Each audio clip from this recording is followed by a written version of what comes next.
bukan amal soleh di tengah-tengah saudara-saudara kita ada yang sakit yang tidak bisa hadir, Allah Jalla wa'ala berikan kepada kita kesehatan, nikmat yang luar biasa yang harus kita senantiasa bersyukur kepada Rabbul Izzati wal Jalalah. Nabi SAW bersabda kenaan dengan perkara ini, man asbaha minkum aminan fi sirbih, ya, siapa yang dia diberi keamanan fi sirbihi, para ulama bahasa menyebutkan termasuk keamanan mu'afan fi jasadihi, kesehatan badan, indahu qutu yaumihi, di adanya makanan di rumah persediaan, maka nama hizat lahu dunya rahut Tirmidzi, maka seakan-akan dia menguasai dunia, memiliki dunia. Nikmat yang Allah Jalla wa'ala berikan kepada kita sungguh banyak kaum muslimin, ya, terlebih yang kita sebutkan di atas, ya, seakan-akan memegang dunia. Di sisa umur yang Allah Jalla wa'ala berikan kepada kita, ya, Allah Jalla wa'ala berikan kepada kita sisa umur, dan dengan kita masih bisa beramal saleh, ya, sekuat kemampuan kita, agar kita mudah kelak menyeberangi jembatan sirat. Oleh karenanya siapa yang dia futur, malas, lagi malas-malasan, ingat, dia seorang muslim, pasti seorang muslim yang wafat di atas Islam, menyeberangi jembatan sirat.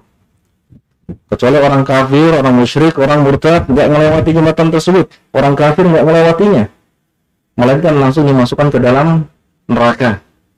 Adapun orang muslim pasti melewati jembatan tersebut. Yang kata sahabat Nabi SAW, Abu Sa'id Al-Khudri, faqulna ya Rasulullah wa mal jasru, apa itu jembatan sirat wahai Nabi SAW? Jembatan sirat, yang kata Abu Sa'id Al-Khudri, balagani annal jisra atau annal jasra adaku minasyari wa haddu minasayid, lebih halus dari rambut, lebih tajam dari pedang. Apa itu jembatan sirat wahai Nabi SAW? Maka Nabi SAW bersabda, jembatan tersebut adalah madhabah mazillatun alaihi khatatib wa kalalib, jembatan yang licin menggelincirkan, ada kail yang siap mengkailnya orang jatuh di dalamnya, ya. Maka ada orang yang cepat jalannya seperti kilat, ada yang seperti pacuan kuda, terus ada yang jatuh bangun tapi selamat dia, ada yang dimasukkan ke dalam neraka tidak selamat. Maka Syekh Muhammad bin Shalih Al-Utsaimin, beliau seorang ulama yang mensyarah kitab 15 jilid ya kitab fikih Zadul Mustaqni, syarah dari kitab Zadul Mustaqni, ya. Beliau menyebutkan jembatan sirat itu apa? Yamurna su'alaihi biqadri amalihim, manusia itu melewati jembatan tersebut tergantung dari amal solehnya, ya, tergantung dari amal solehnya. Wa man kana musari'an fil khairati fid dunya kana sari'an fil masyi 'ala hadzal sirat. Maka siapa yang dia bersemangat melakukan amal soleh di dunia, maka dia akan cepat melewati jembatan tersebut. Man kana mutadhafi'an, namun kebalikannya tatkala dia bermalas-malasan, lambat, ya, kebalikannya. Jadi kaum muslimin rahmatullah subhanahu wa ta'ala, kita pelajari Al-Quran dan sunnah Nabi-Nya SAW yang syariat ini sudah sempurna, ya, yang halal haram jelas, yang subhat pun, ya, sudah dijelaskan juga untuk menghindarinya.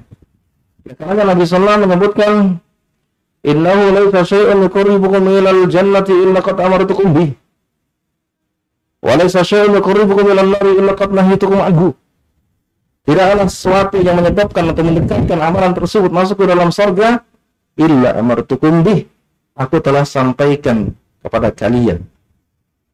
Dan juga amalan yang menyerempakkan kalian masuk ke dalam neraka illa qad nahitukum anhu, aku pun telah melarang kalian untuk tidak melakukannya.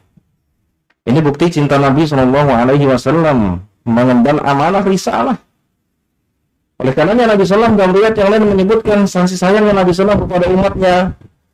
Masali wa masalukum kamasali masyi rajulin aw qadanara faja'al al-hasarat yaqa'na fihi wa ana akhidun bihujazikum walakinnakum tafallatuna anni. Perumpamaanku dengan kalian seperti seorang laki-laki yang menyalakan api pada malam hari. Kalau api ada nyala, kemudian ada lampu, faja'al al-hasarat yaqa'na fihi. Maka kebiasaan binatang-binatang malam yang kecil seperti laron itu mendekati api. Wa ana akhidun bihujazikum walakinnakum tafallatuna anni. Aku berusaha untuk memegang ikat pinggang kalian agar enggak masuk ke dalam api binasa. Namun kalian terlepas dariku.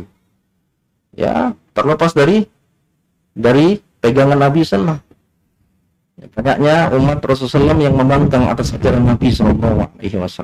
Maka nikmat kita di atas sunnah Nabi SAW, menegakkan sunnah. Ya, meskipun dikatakan asing, ya meskipun dikatakan aneh, ini sunnatullah. Ya, bada'al Islam ghariban wa sayaudu kama bada'al ghariba. Islam kata Nabi SAW datang dahulu dalam keadaan asing. Nanti juga suatu ketika datang dalam keadaan asing. Tubalul ghuraba, dan berbahagialah bagi orang yang asing. Oleh karenanya kita dituntut ketika beramal saleh, mana dalil? Aina dalil? Ada dalil amalkan, tidak ada dalil tinggalkan, meskipun sesuai dengan hobi kita, hawa nafsu kita dalam masalah agama. Adapun dalam perkara dunianya, antum a'lamu min umuri dunyakum. Kalian lebih paham dalam perkara dunia kalian, tapi dalam masalah syariat Islam wajib mengikuti aturan Nabi SAW yang Allah Jalla wa'ala embankan kepada beliau Sallallahu Alaihi Wasallam. Inilah pentingnya taklim, belajar majelis ilmu, dan duduk mengetahui mana yang halal mana yang haram. Kajian kitab, habis kitab ganti kitab lain lagi, terus nggak ada habis-habisnya. Bicara masalah iman diulang-ulang lagi. Karena jangan sampai kita ngaji dalam manhaj salaf ini ketika menepisikan iman atau syarat iman itu lepas dari pemahaman ahlu sunnah. Ya, buktinya apa? Dia mengkafirkan pelaku dosa besar. Pemahaman manhaj khawarij, teroris yang Nabi SAW sebutkan, al-khawarij kilabun nar. Teroris itu anjing-anjing neraka kata Nabi SAW. Rawahu Ibnu Majah, hadis ini sahih. Oleh karena kita sering ingat, iman menurut ahlu sunnah itu ini usul. Sebagaimana disebutkan, saya selipkan karena banyak kita yang kadang terkena dengan pemahaman teroris. Coba-coba baca bukunya tanpa ilmu atau qillatul ilm, sedikit ilmu baca coba-coba. Sehingga kena subhat.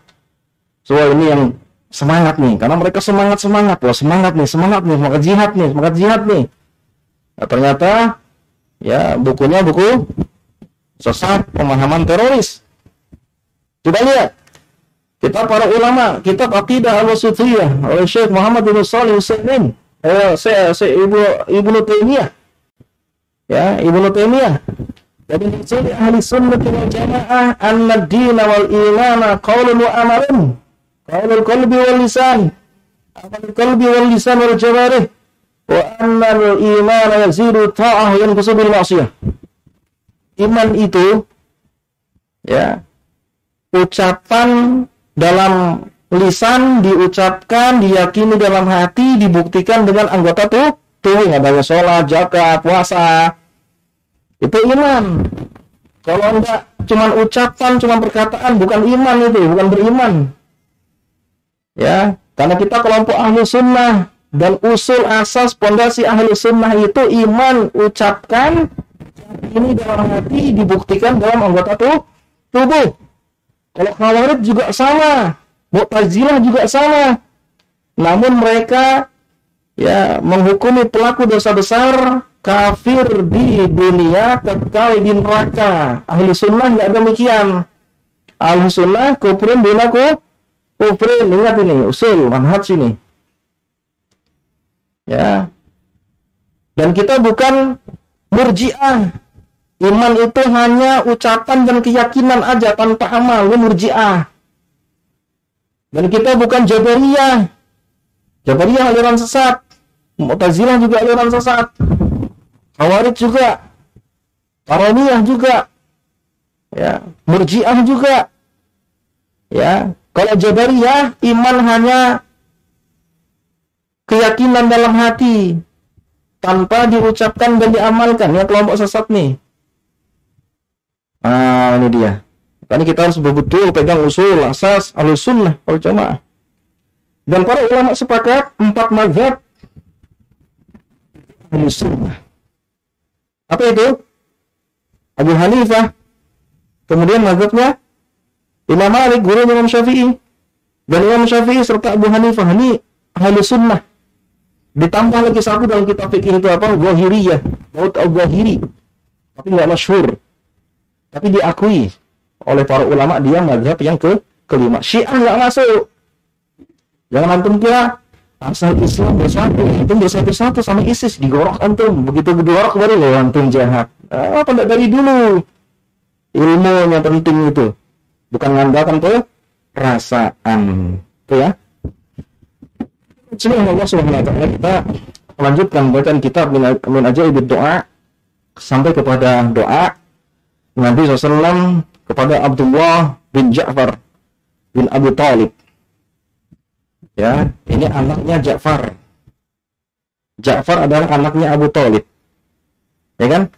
Abu Thalib punya anak 4. Abdul Muttalib memiliki anak 4. Yang 2 Islam, yang 2 ya kafir. Ya, yang Islam Hamzah dan Abbas radhiyallahu anhuma. Abdullah ya dan Abu Thalib. Ya, 4 anaknya Abdul Muttalib. Dan Abdullah ini anaknya Abu Thalib, kakaknya Ali bin Abi Thalib. Paham ya? Paham ya? Aku melihatin nama nggak paham lagi. Apa sih bahasa Indonesia itu? Kalau sama Nabi SAW anaknya Abdullah. Abdullah punya saudara namanya Abu Thalib. Abu Thalib punya anak namanya siapa? Hah? Ayo kebalikkan. Abdul Muttalib punya anak Abdullah melahirkan Nabi kita Muhammad SAW. Kemudian punya anak juga Abu Thalib melahirkan Ja'far. Dan Ja'far ini punya anak namanya Abdullah. Apanya Nabi Muhammad SAW itu? Sepupu ya? Sepupu kah? Saya tanya dulu. Ali bin Abi Thalib itu adiknya Ja'far. Ja'far dan Ali bin Abi Thalib anaknya Abu Thalib. Betul kan? Siapanya Nabi itu Ali bin Abi Thalib? Betul kan? Iya. Mer, sepupu kan Mer? Itu ya. Dan Abdullah ini berarti anak siapa? Berarti keponakannya Ali bin Abu Thalib ya kan? Karena Abdullah ini, bapaknya Abdullah ini saudaranya Ali bin Abi Thalib. Dan Abdullah dinikahkan Ali bin Abi Thalib oleh kepada anaknya Ali bin Abi Thalib. Jadi Ali bin Abi Thalib punya anak namanya Zainab, dinikahkan dengan Abdullah bin Ja'far. Main nikah masih dekat-dekat, nggak apa-apa. Ya, kalau antum paman nikah sama ponakan nggak boleh Pak, haram. Nggak boleh, harus tahu mahram kita. Paman boleh. Kan bapak pamannya, anak paman boleh. Jangan sampai kita asal-asal, weh, soleh, Ustaz soleh, solehah, weh, anak pak dinikahi, boleh ya, Tom. Itu dia. Nabi SAW berdoa ya kepada untuk apa siapa? Anaknya Ja'far. Ja'far bin Abu Thalib ya, ini sahabat Nabi SAW yang mati syahid di medan perang Ghazwatu Mu'tah. Setelah langsung angkat 3 panglima besar. Pertama Ja'far, dan riwayat yang lain bukan Ja'far tapi Zaid bin Harisah, anak angkatnya Nabi SAW. Anak angkatnya Nabi SAW yang menikahi Zainab, yang akhirnya Zainab diceraikan oleh Zaid bin Harisah dan dinikahi Nabi SAW. Ya. 3 panglima besar perang Mu'tah, bukan perang Mut'ah. Mut'ah itu aliran sesat. Agamanya Syiah, kawin kontrak. Jangan salah sebut. Mu'tah bukan Mut'ah. Ya. Mirip-mirip. Kalau perang Mut'ah nggak ada. Nah, ini Mut'ah nih bahaya nih. Perang Mu'tah, 3 panglima besar melawan Romawi. Yang saat itu pasukan kaum muslimin cuma 3.000 melawan 200.000. Satu orang itu bandingnya 66 orang. Sanggup antum melawan kelahi? Banding 2 itu lari kita. Banding 1 itu badannya besar, lari. Sama jin aja lari. Goyang-goyang padahal pohon. Ya Allah, kita ini Pak ya, imannya Masya Allah, sahabat luar biasa, karena mau mati syahid di medan perang. Di Mu'tah, satu tempat di Jordania, lapang, padang pasir. Pasukan kaum muslimin 3.000, pasukan Romawi 200.000, lengkap persenjataan. Satu sahabat banding melawan harus menghabisi 66 orang. Iya betul ya, sekitar 66 orang lah. Makanya Nabi SAW langsung menunjuk 3 pemimpin besar panglima. Jika Zaid bin Harisah gugur, langsung diganti oleh Ja'far. Jika Ja'far gugur, langsung diganti oleh Abdullah bin Rawahah. 3-3-nya gugur. Kemudian kaum muslimin dianjurkan untuk memilih pemimpin mereka. Terpilihlah Saifullah. Siapa Saifullah? Siapa? Khalid bin Walid. 10 pedangnya digunakan, 9 putus semua, tinggal 1 pedang yang dari Yaman. Bayangkan tuh Pak, pedangnya panjang tuh 2 meter. Kita pegang sekop aja kita keter. Pekerja bakti besok kan, pegang sekop tuh deh. Angkatnya nggak bisa, tanahnya basah. Sahabat tuh kuatnya karena iman, mau mati syahid mereka. Bayangkan itu, nggak bisa dibayangkan antum. Terakhir panglima dipegang oleh Abdullah bin Rawahah, yang dia paksa jiwanya. Dia berbicara dengan dirinya sendiri, wahai jiwa, turunlah engkau. Kalau aku nggak mau turun, aku paksa engkau turun jihad.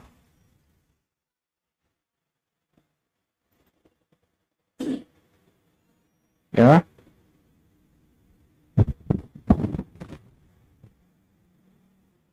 Itu dia.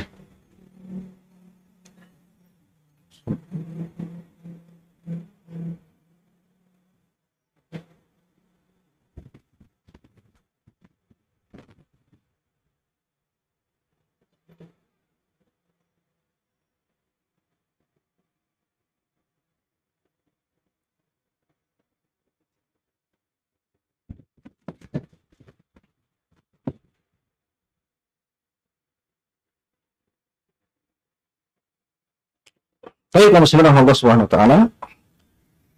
Maka gugurlah Ja'far, ya.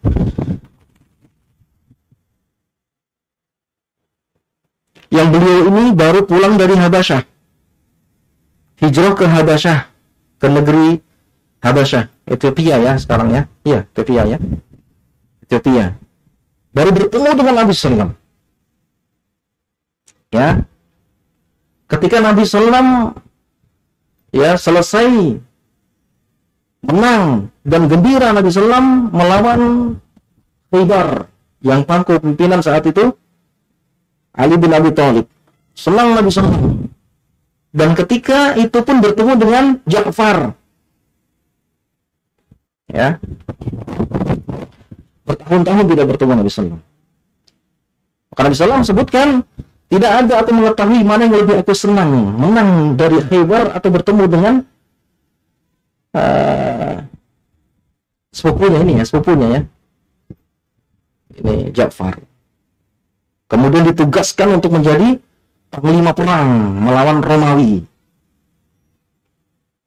Ya, terputuslah tangan Ja'far memegang bendera. Ini bolehnya bendera, Pak. Bendera perang boleh, karena semangat ya. Putus tangannya. Pegang dengan tangan kiri, putus lagi. Romawi banyak kan, begitu banyak dari samping kanan, samping kiri. Lukanya Ja'far itu 90 luka, Pak. Dan itu di depan semua. Ya. Nggak ada yang di belakang. Dipegang dengan apa? Ajut. Nih, putus ya, dengan ajutnya dipegang. Baru ditebas lehernya, baru wafat beliau. Kuatnya Ja'far itu, semangat. Yang mati syahid.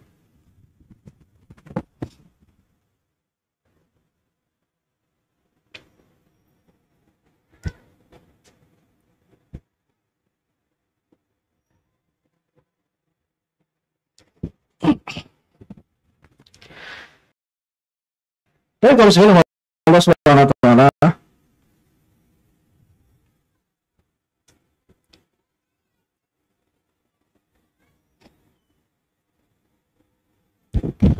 lamma nasiba Ja'far bin Abi Thalib di Ghazwati Mu'tah, ya, tatkala musibah menimpa kepada Ja'far, wafatnya Ja'far bin Abi Thalib di perang Ghazwah Mu'tah,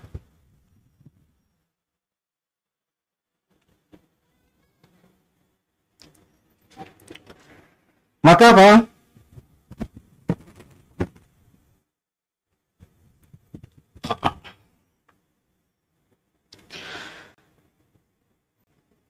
Dakhala Nabi sallallahu ada Asma, ya, binti Umais zaujatu Ja'far.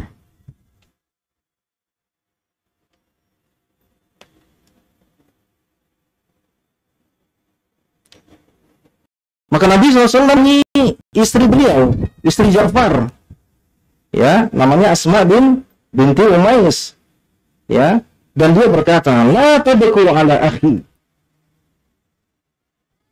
ba'dal yaum. Janganlah kalian menangisi saudaraku setelah hari ini, ya. Udhuli bani akhi, berikanlah untukku dua putranya, Abdullah dan Muhammad, putranya Ja'far, Abdullah dan Muhammad. Ya. Abdullah yang dinikahkan oleh putri Ali bin Abi Thalib. Ya Abdullah. Faji'a bihim ka'annahum afrakhun. Mereka berdua datang seakan-akan afrakh itu anak burung, seperti burung elang. Karena Ja'far ini dikenal dengan at-tayyar, Pak.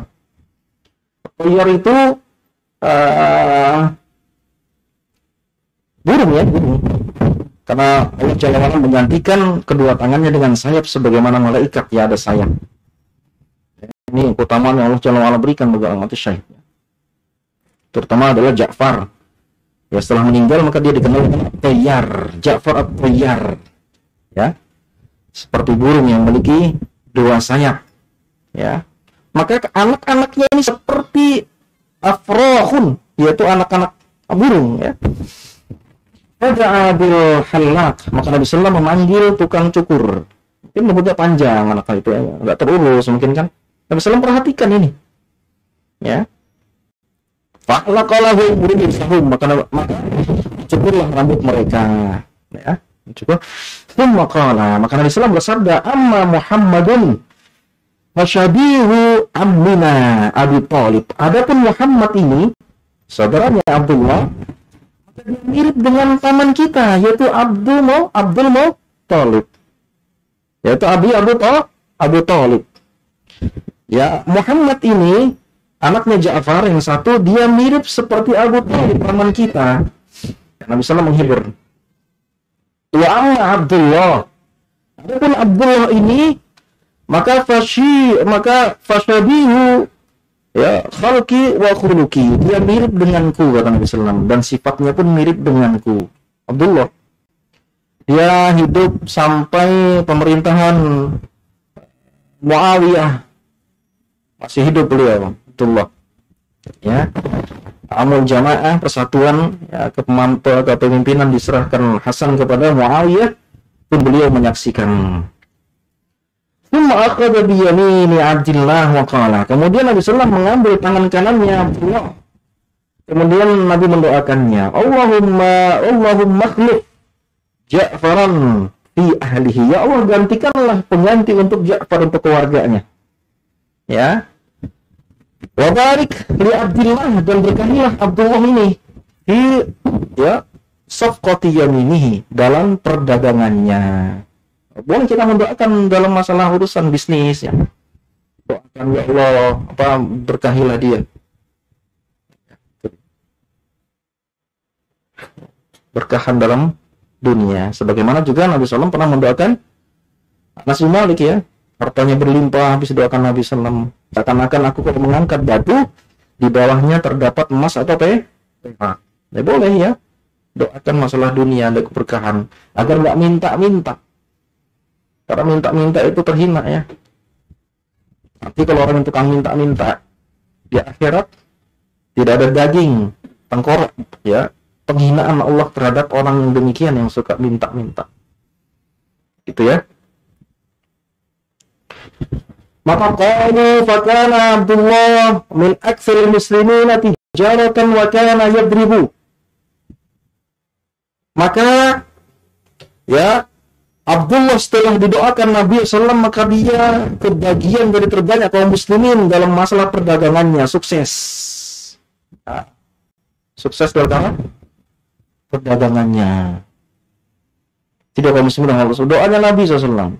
Nabi SAW pernah juga berdoa, minta 3, 2 dikabulkan, 1 nggak dikabulkan. Nabi SAW meminta agar tidak terjadi pertumpahan darah di umat ini, namun tidak dikabulkan Allah Subhanahu Wa Taala, sehingga ini pembunuhan sampai saat ini. Ya, ketika di awal pembunuhan kepada Utsman bin Affan, sejak itu Allah tancapkan pedang, terus terjadi pembunuhan setelahnya terus sampai hatta atalan sampai sekarang. Ini doa yang Allah Jalla tidak kabulkan. Oleh karenanya kalau kita berdoa harus dikabulkan. Ini menyelisihi hadis.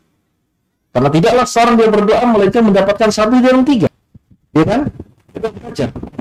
Semoga kita berdoa, kalau nggak dikabulkan, dapat dari yang salah satu dari yang 2 lagi. Imma yadhkir lahu fil akhirah, disimpan sebagai pahala dari doa yang tidak dikabulkan. Imma yasrifa adsu ibitlah, atau sebagai penghalang keburukan yang sepadan dengan doanya. Imma antu ajalahu da'watuhu, atau doanya dikabulkan. Yang 2. Atau nggak dikabulkan, dapat yang 1 dari yang 2, jadi pahala atau dilepaskan dari musibah keburukan yang sepadan dengan doanya. Maka semangat berdoa. Semangat berdoa ya. Terutama doa-doa agar diberikan istiqomah dalam menjalankan syariat ini, karena banyaknya kita yang sudah ngaji lemas, mundur lagi, nggak istiqomah. Banyak yang sudah meninggalkan sholat jamaah, dulu maju paling semangat. Ya, dulu semangat dalam menjalankan sunnah, yang sekarang sudah menutupi mata kaki, menjalankan yang haram. Setan demikian, langkah demi langkah, meremehkan dulu, tahkir. Pertama dalam peremehan tahkir. Makanya nikah itu Pak jangan diremehkan. Ini warga muda. Nikah remehkan, nanti aja, makin tua tahu-tahu jadi banci. Nauzubillah min dzalik. Enggak mau nikah. Kan musibah. Jangan diremehkan. Kalau dia berdoa terus, jangan bosan berdoa. Ya Allah, beri aku istri solehah terus. Ya Sofyan sudah. Ya Allah, berilah aku. Terus berdoa si solehah. Ya Allah, terus berdoa. Enggak ada bosan. Itu dia. Ya, ada usaha berdoa terus. Ada masalah dunia langsung berdoa, ya Allah. Sakit langsung sembuhkan nih. Kadang-kadang kita sakit tuh nggak mau berdoa dulu, cari dokter, cari obat dulu. Allah musta'an. Begitu dikasih obat, obatnya tuh obatnya masuk syirik kita tuh. Coba lihat, setan itu menjerembakkan sedikit demi sedikit, step by step. Qalilan, sedikit demi sedikit. Nah itu dia. Tadi putus nih. Makanya Nabi SAW sebutkan la tabaqu ala lagi. Jangan kau tangisin sebagai jam setelah ini, jangan kalian menangis terhadap saudaraku Ja'far. Kenapa? Karena Nabi SAW bersabda dalam riwayat Al-Bukhari, innal mayyita la yu'adzabu bi bukai ahlihi alaihi. Mayit itu diazab Allah sebab tangisan keluarganya setelah meninggalnya. Ulama khilaf dalam masalah ini. Makanya di antara ulama tabi'in, gurunya Imam Syafi'i bernama siapa? Sufyan Ats-Tsauri, tidak bolehnya ziarah, tidak bolehnya takziah setelah mayat dikuburkan. Karena ketika mayat sudah dikuburkan, selesai sudah perkaranya. Jadi, takut dikhawatirkan diazab mayit sebab tangisan sebagian dari keluarganya dalam satu riwayat. Riwayat Bukhari menyendiri. Ya, tapi para jumhur ulama khilaf ini. Namun pendapat jumhur menyebutkan, kita sebutkan jumhur aja, itu tangisan yang meratap.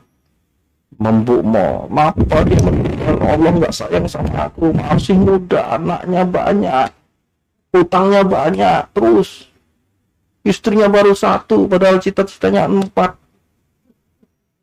Itu kan bawa terus, kasihannya dia. Makanya ketika ada si mayit, jangan apa? La tada'u ala anfusikum illa bi khairin, kata Nabi sallallahu alaihi wasallam. Fa innal malaikata yu'minuna ala ma taqulun. Jangan kalian berucap mendoakan keburukan pada diri kalian kecuali doa yang baik ketika ada mayit tuh. Oh, ini orang baik. Baik. Doa Allah ampunkan dosanya. Ya, kenapa? Karena malaikat itu hadir mengaminkan doanya kalian. Kalau ada mayit itu diam sudah. Ada mayit hadir kita masih ngobrol-ngobrol. Tawa-tawa kadang. Nggak sedih dia di depan itu mayit. Makanya saya kadang ada saudara kita mendorong jenazah. Senyum-senyum saya kadang tegur. Ada orang. Makanya saya kadang kalau mendorong jenazah, ada orang menegur saya nggak akan senyum dia enggak lah. Ini gimana perasaan kerabatnya yang sedang bersedih, ketemu kita yang mendorong, ketemu orang kata ayo, enggak beradab. Paham ya? Itu dia. Orang lagi sedih. Mestinya kita ingat mati juga sedih. Makanya apa kalau ada ketika mungkin orang jenazah ada berenang enggak? Nah, tegur apa? Mana kabarnya Ustaz? Enak biarnya aja. Nah, itu ya. Sama juga kita ketika mengantar jenazah. Gimana? Kamu zaujatukum? Masya Allah. Berapa istrimu sekarang? Ini jenazah, ngiringin jenazah ini. Masya Allah. Pastinya diem. Gitu kan? Diem. Ya. Makanya dalam satu riwayat, la yahillu imra'atin tu'minu billahi wal yawmil akhir an tuhidda ala mayyitin fawqa salasi ayyamin.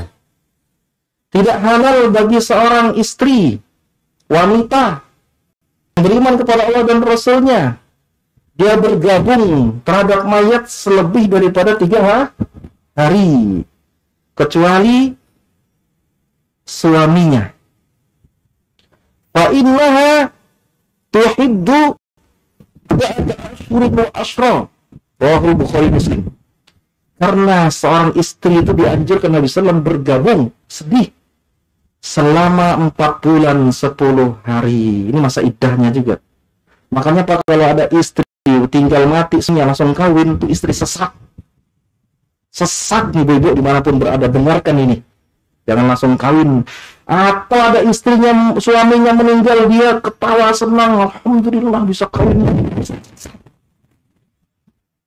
Nabi SAW perintahkan untuk bergabung sedih selama 4 bulan 10 hari. Beda sama antum Pak Umar. Belum meninggal aja bisa nikah. Ini bisa khusus bagi laki-laki. Gitu ya. Kalau perempuan nggak bisa disamakan, ada syariat. Gitu ya. Nggak bisa disamakan. Gitu ya. Nah itu dia. Ini perlu perhatikan nih, jenazah ini diulang lagi, jenazah ini diulang lagi, jenazah diulang lagi nih kan. Itu dia, Allahu ta'ala bisawab. Ini saya sampaikan. Bila ada pertanyaan-pertanyaan ini, insya Allah kita jawab bersama-sama. Ada yang mau ditanyakan, Pak? Silakan, Pak. Salam. Oke. Kalau ngantar mayat, biasanya pengantarnya yang lebih ganas, ya, sudah orang minggir apa gitu. Tidak bisa berpengaruh pada mayat kita. Seperti itu tadi Pak, bahwa sedih, bisa. Iya, tidak ya. Perbuatan apa sih orang yang mengantar tidak memudorkan si mayit ya. Kecuali kalau dia berwasiat demikian. Ya, sudah ini disebutkan juga ketika Nabi SAW melarang karena diazab, ini dia mewasiatkan orang meninggal, tangisin aku. Ini juga termasuk ancaman ini. Ya, sama seperti itu, kalau saya meninggal, tolong jalanan ditutup, mudarat. Bermain klakson, tetet, jangan bikin Sunnah itu adamul haqqi wa arhamul khalqi. Kasih sayang kepada makhluk, paling tahu kebenaran. Ada meninggal diam, rapi barisan. Nanti ya kalau siapa janganlah, jangan gitu. Orang punya hajat banyak, ya gitu ya. Insya Allah walaupun tanpa digitukan antum bawa bendera kematian lagi orang sudah tahu minggir mesti orang. Tidak usah antum teriak-teriak, tidak usah bikin kegaduhan. Ketika antum di kuburan, ada saudara antum yang duduk di atas kuburan, antum dengar lebih baik dia duduk di atas bara api dan membakar gamisnya, itu lebih baik daripada dia duduk di atas kuburan. Itu yang ditegur. Itu boleh. Yang duduk Pak, hadis Nabi SAW. Nikmat. Ya, itu Pak ya. Allahu a'lam bishawab. Ya, Pak Haji.